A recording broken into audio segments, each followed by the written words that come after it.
Good morning students, कैसे हैं आप लोग? ओके, आज एक और टॉपिक के साथ देखेंगे ionic equilibrium, that is buffer action. Okay, पिछली क्लास में आप यह समझे थे कि यदि कोई सॉल्यूशन है जिसमें हम एसिड डाल दें या स्मॉल अमाउंट में बेस डाल दें तो उसके पीएच वैल्यू में कोई परिवर्तन नहीं होता है, तो ऐसे सॉल्यूशन को हम बफर सॉल्यूशन बोलते हैं।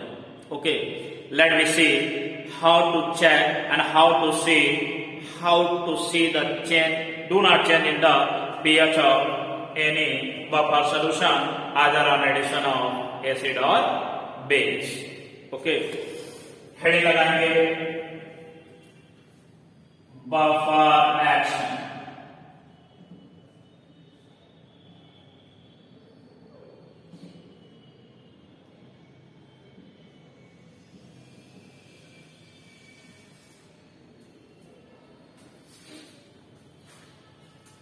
The property of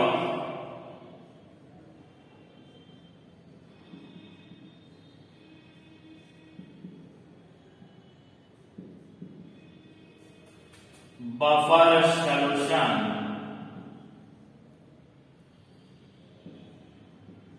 which do not change by addition of either small amount of acid or base.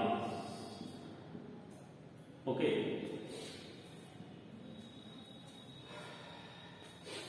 जब हम स्मॉल अमाउंट में एसिड या बेस को ऐड करते हैं तो उसके पीएच में कोई चेंजेस नहीं होता है। कैसे समझेंगे? Then first, that is buffer action of acidic buffer.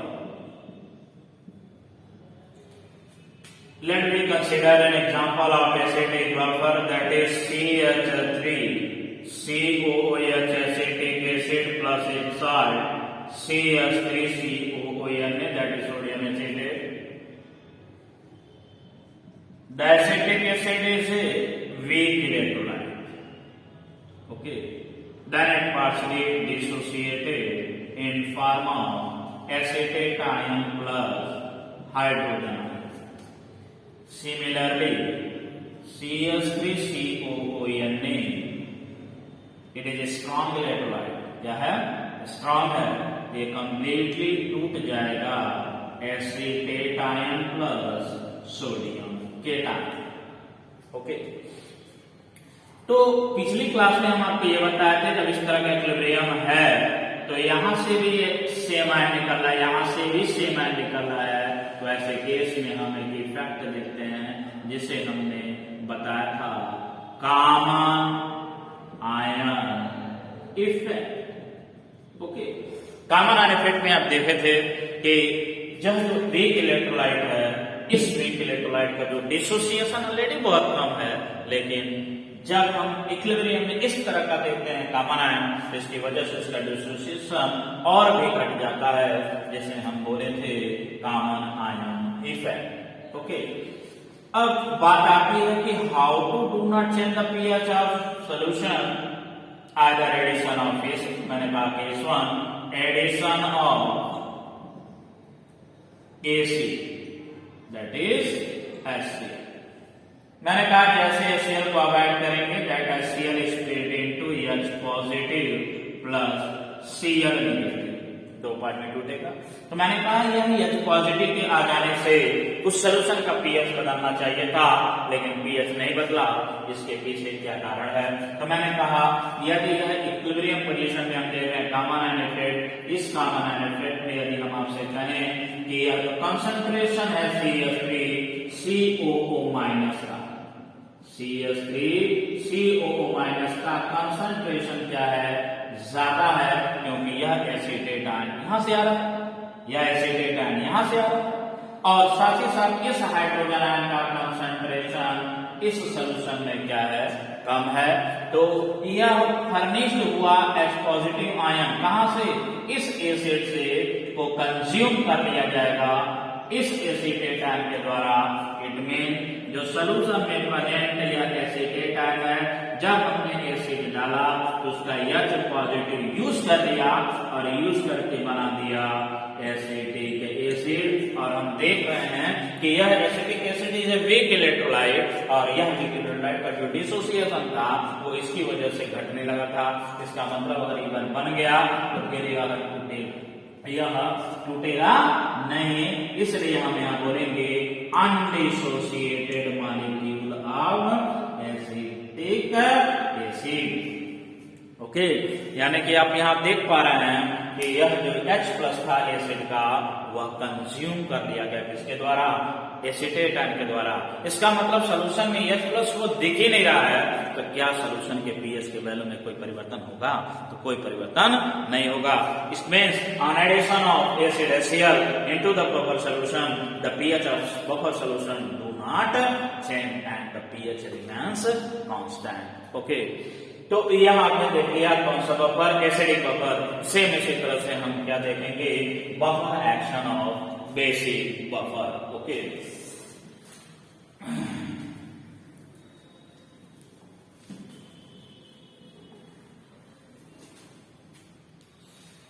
again let me an example of basic buffer.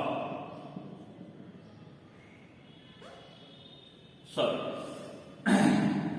Buffer action of acidic buffer में आपने एसिड को तो डाला, लेकिन जो केस 2 है, case 2 that is addition of base. Okay, acid को डालने पर कोई चेंज नहीं हुआ, तो देख लेते हैं बेस को डालने में क्या पता चेंज हो या ना हो। तो मैंने कहा आप क्या करेंगे, यह NaOH ऐड करेंगे, NaOH टूट जाएगा, Na positive plus OH negative. Okay, due to presence of this hydroxide ion into the solution the pH of solution may be change. Okay, होना चाहिए, क्योंकि हाइड्रोक्साइड आयन सॉल्यूशन में जाएगा तो अपना नेचर शो करेगा ही करेगा, लेकिन यहाँ चेंज नहीं हो रहा। अगर रीजन बिहाइंड दिस, जब हम देंगे सॉल्यूशन में तो वहां पर दो तरह का आयन था, एसिटेट आयन और hydrogen ion. The hydrogen ion present into the solution is combined with hydroxide ion to form undissociated molecule of water.